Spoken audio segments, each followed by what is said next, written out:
A math genius accountant, secretly a lethal enforcer, autism, action, and buried secrets collide in The Accountant. Christian Wolff's world began in disorder.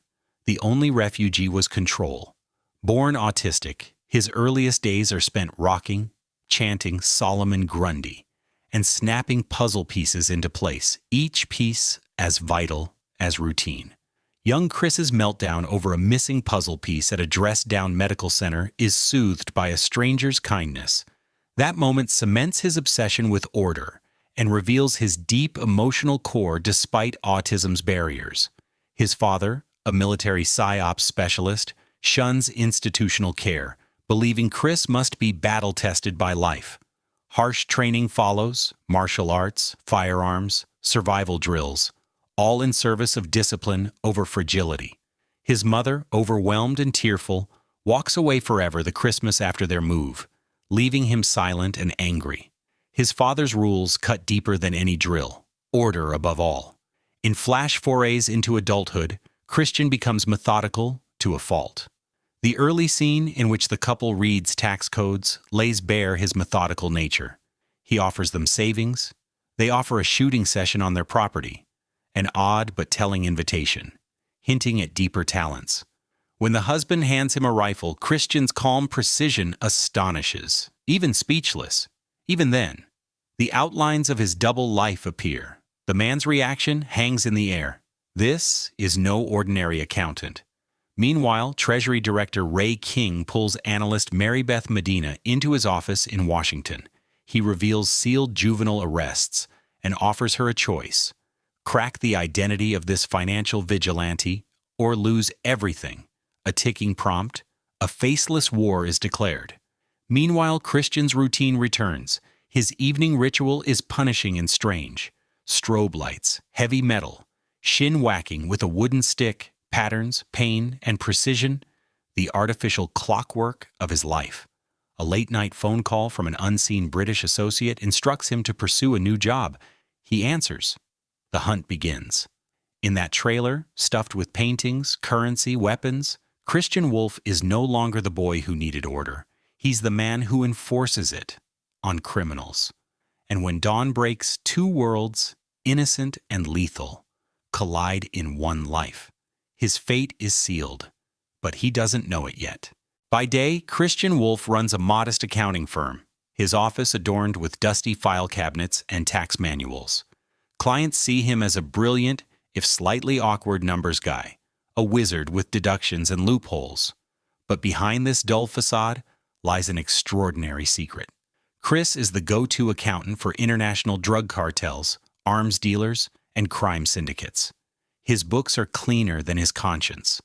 Back in his windowless trailer, a fortress disguised as a storage unit, Chris lives like a ghost. Hidden behind lockboxes and biometric scans lies an arsenal that would rival a war zone. Vintage paintings hang next to untraceable cash. It's part museum, part panic room. But it's not greed that drives him. It's an obsession. Everything is meticulously arranged, as if each item helps silence the chaos in his mind. In one of his most intimate flashbacks, we find him in prison, sharing a cell with Francis Silverberg, a mob accountant turned informant. Francis becomes his first mentor, not in violence but in sophistication. He teaches Chris how to launder money, how to read people, and, most importantly, how to hide in plain sight. It's in this crucible of steel bars and fluorescent lights that Chris masters his double life. Meanwhile, Medina digs deeper. Her search for the shadowy accountant leads her into a digital maze of offshore shell companies, encrypted emails, and international wire transfers. She pieces together a disturbing pattern, a trail of murders closely linked to financial audits, and in each, the killer left no trace, except for one haunting clue, an audio recording where the hitman chants Solomon Grundy like a child's lullaby. Her instincts flare. This isn't just a hitman, it's someone brilliant, precise, and possibly disturbed. Back in the legitimate business world, Chris is called in by Living Robotics, a cutting-edge prosthetics company, to quietly investigate a discrepancy in their books. The company's in-house accountant, Dana Cummings, discovered something suspicious: missing funds and altered entries. Chris is brought in to confirm her findings. Dana tries to break the ice when they first meet, but Chris stays cold. He explains numbers better than people. He works alone. She doesn't press, but something in his eyes unsettles her, and something in hers intrigues him. That night, back in the trailer, the British woman calls again. She urges him to be careful. This robotics job feels too clean. Chris doesn't respond. He stares at a photo taped to the inside of a locker. A boy and his brother in military fatigues. He touches the edge with a gloved hand. He's not done balancing books. He's balancing lives. At the U.S. Treasury Department, Mary Beth Medina is drowning in data. She's cross-referencing old arrest records, tax filings, and shell corporations, trying to triangulate the accountant's identity who's been ghosting law enforcement for years. The man leaves no fingerprints, no aliases that stick. But Medina has something new. A face. A blurred still from surveillance footage. And now, thanks to a forensic audio match, a voice. A voice that whispers nursery rhymes over the sound of gunfire. Ray King, her grizzled boss, leans in. He knows more than he's letting on. He urges her to keep digging, but warns her not to get too close. Medina doesn't listen. She's all in now. Meanwhile, Chris is making progress on the robotics case. Late at night in the conference room, surrounded by walls scrawled with equations, he starts seeing the pattern. Someone has been skimming money, redirecting millions through dummy accounts that funnel into a shell company in the Cayman Islands. It's not embezzlement, it's reinvestment disguised as theft. The perfect long con. He calls Dana back into the room and lays it out in plain math. She's stunned. The person doing this is brilliant, meticulous, and dangerous. Before they can decide what to do next, the company's CEO abruptly enters and tells Chris the case is closed. One of the shareholders, Lamar Blackburn, has taken his own life, supposedly out of guilt. Chris doesn't buy it. His data trail doesn't end with Lamar. It ends higher. Back in Switzerland, Braxton, aka Brax, finishes another job. He's a fixer for hire, ruthless and disciplined. After delivering a quiet threat to a CEO, he gets a new assignment. Eliminate Christian Wolff and the girl he's working with. Payment is guaranteed. The client remains anonymous. That night, Chris returns home and cranks up his punishing strobe light therapy again. It's brutal and obsessive, but it helps him reset. As the lights flash, we flash back to his childhood. He's being trained by his father to fight, endure pain, and survive. His brother, Brax, is always by his side. They bleed together. They fight together. But something fractured between them long ago. Across town, Medina finally gets a breakthrough. The nursery rhyme isn't random, it's Solomon Grundy, often repeated by children on the spectrum. A new theory forms in her mind. The accountant may have autism. The missing piece finally makes the pattern fit. She doesn't know it yet, but she's about to find out who he is. Chris isn't done. The numbers won't leave him alone despite being told to drop the case. He keeps digging, quietly, methodically. Then the danger hits home. Two thugs arrive at the couple's house, the same one that had invited Chris to target practice. They barge in, guns drawn. One demands that the wife lure Chris into a trap. But as she opens the door, Chris, already suspicious, drops the first thug from a distance with a single silenced shot. The second panics, dragging the couple to a truck, trying to escape. Chris sprints across the property, firing calculated shots into the vehicle's engine. The truck sputters and dies. He rips the thug from the cab and strangles him into unconsciousness using his belt. When he wakes, Chris asks the only question that matters: who sent you? The thug only knows the order: kill Chris and Dana. No names, no motives, just a target list. Chris finishes him coldly. He speeds to Dana's apartment.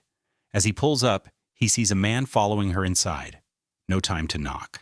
Chris ditches the elevator and sprints up the stairs, bypassing surveillance. Two men disguised as delivery guys have entered Dana's apartment. Dana manages to lock herself in the bathroom, but she's panicked. Seconds later, the door explodes open. Chris enters like a phantom, calm, deliberate.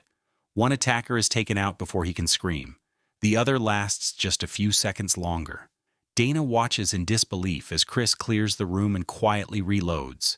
She realizes she never really knew who he was. Now she's on the run with him. Chris drives Dana to his hidden trailer, his mobile fortress of secrets. Weapons, passports, and priceless art cover the walls. Dana steps inside, eyes wide. It's overwhelming, like stepping into a spy's lair. She starts asking questions. Chris doesn't answer many. Meanwhile, Medina is piecing together the truth. She isolates the voice from the kill tape again. Solomon Grundy. She runs a neurological profile and cross-references with autism support records and financial anomalies. A name finally floats to the top. Christian Wolff, the accountant, the ghost, the man with perfect financials, zero personal attachments, and one massive red flag. Nearly every cent he earns is funneled into neuroscience charities. It's not for tax evasion, it's personal. Medina's heart races. She makes the call to Ray King. She's found him. Chris and Dana hole up in a luxury hotel, hoping to buy time and avoid more bloodshed, but the walls are closing in. Dana, no longer content to tiptoe around the mystery, presses Chris. He finally opens up. Chris reveals that his father, a hardened military man, trained him and his brother in combat from an early age. It wasn't optional. Pain was expected. Weakness was punished. Chris also discloses his autism, explaining how it's both a burden and his greatest strength. He doesn't socialize well but sees systems, patterns, like no one else. As their emotional walls crumble, Dana leans in for a kiss. Chris flinches and gently pulls back. But in that quiet tension, something clicks. The case isn't about theft. It's about reinvestment. The money wasn't disappearing. It was being siphoned into shell companies, only to be funneled back later with increased value. Chris's eyes widen. Someone at the robotics company set this up to appear as theft, but it's actually a money laundering scheme designed to inflate the company's value before a buyout. That night, Chris tracks a lead and tails Brax, the mercenary who's been killing shareholders. The chase leads to a hotel room. But Chris is too late. The shareholder he was hoping to question lies dead, executed. Back at the IRS, Medina and her team dig deeper into financial databases. They match aliases, cross-check offshore bank accounts, and uncover the name Christian Wolff. A registered accountant with a spotless public record, his actual lifestyle and finances suggest a shadow operation. Through shell companies and cash businesses, Chris hides vast earnings. But what shocks Medina most isn't the money, it's what he does with it.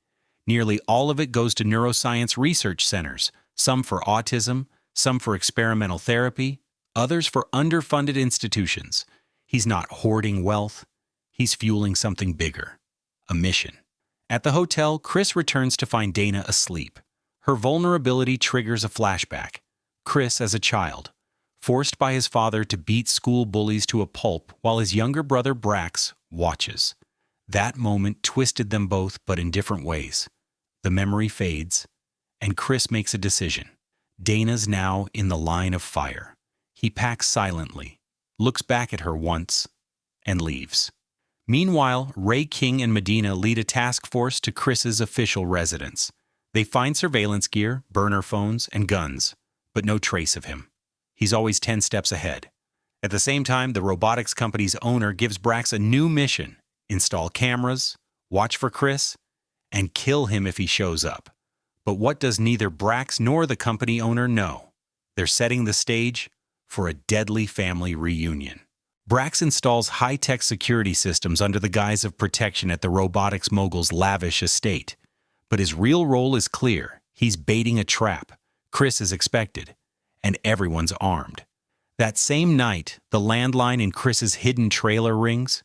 On the other end is the mysterious British voice, the same woman who's been directing Chris's operations. But she's not calling him this time. She's calling Medina.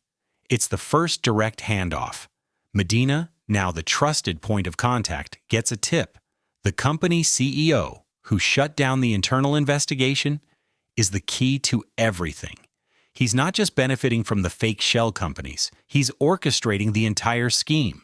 And worse, he's ordered the hits on his own shareholders to cover his tracks. Meanwhile, Chris gears up for his final move. No strobe lights, no heavy metal, just focus. As night falls, he arrives at the estate like a ghost, silent, surgical, unstoppable. He disables the cameras and eliminates the guards one by one. Brax watches it unfold from the control room, shocked at the precision. He sees something familiar in the strategy, the movements, the rhythm. And then it hits him. The nursery rhyme Chris chants under stress, the same one Brax heard as a child. It's his brother. Brax freezes. Over the radio, his men call for orders. Brax stares at the screens. Chris, though slightly injured, is taking out their entire team. Brax hesitates, then orders his men to stand down. When Chris breaches the inner sanctum, it's not a firefight. It's a confrontation between two broken brothers. Brax charges forward, not with bullets, but with fury. He's livid. Not just about their childhood, but that Chris vanished for over a decade and had the audacity to show up at their mother's funeral. You left us, Brax spits. And now you walk back in like nothing happened? Chris doesn't defend himself. He listens. Then, like when they were kids sparring in their garage, he lets Brax take a swing. A real one. The punch lands. A second follows. Chris doesn't flinch. He absorbs the pain like penance. When Brax stops swinging, out of breath and out of rage, Chris speaks. She died. And I had no one to blame but me. There's silence. The mogul storms in, furious that Brax hasn't executed the plan. Before he can finish yelling, Chris shoots him point blank. No hesitation. The job's done. The brothers sit, bloodied and silent. Chris stands and says softly, 1 week. Meet me.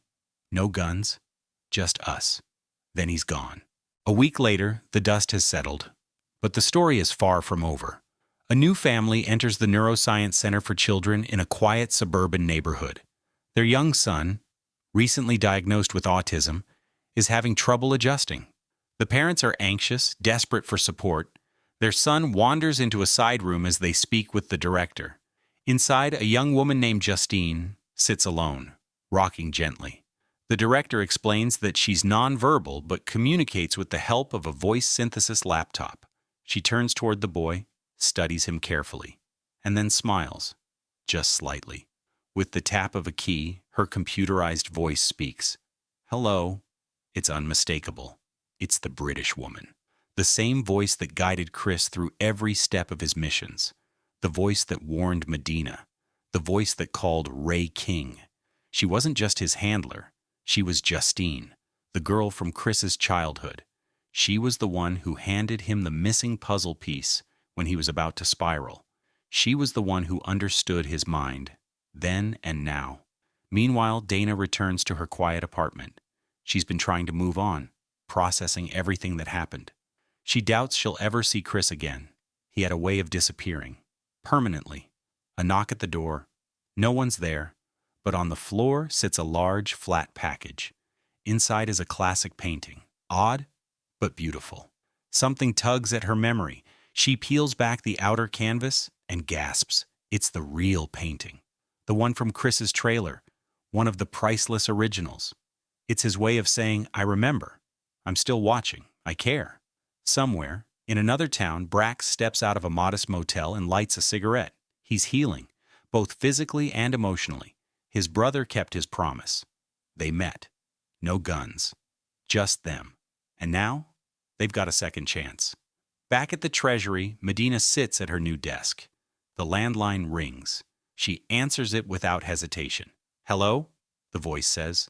I'm listening, Medina replies. As credits roll, we hear Chris's voice in narration. Solomon Grundy, born on a Monday. The rhyme echoes, but now it feels different. Not tragic, just unfinished. Because this isn't the end of the story, just the pause before the next chapter. The Accountant might look like just another action flick, but critics say it's so much more. Rotten Tomatoes reported an impressive 85% audience score, with viewers giving it an A grade for combining sharp action with deep character work. Vince Mancini from Uproxx even crowned it the year's best superhero movie, despite zero capes or cosmic powers. Why? Because it's got bone-crunching brawls and unexpected heart, making it a genre-bending surprise. Richard Roper of the Chicago Sun-Times delivered a knockout review with 3.5 out of 4 stars, calling it intense, intricate, darkly amusing, and big fun. This thriller doesn't just thrill, it pulls you into a twisted, high-stakes world where nothing is what it seems.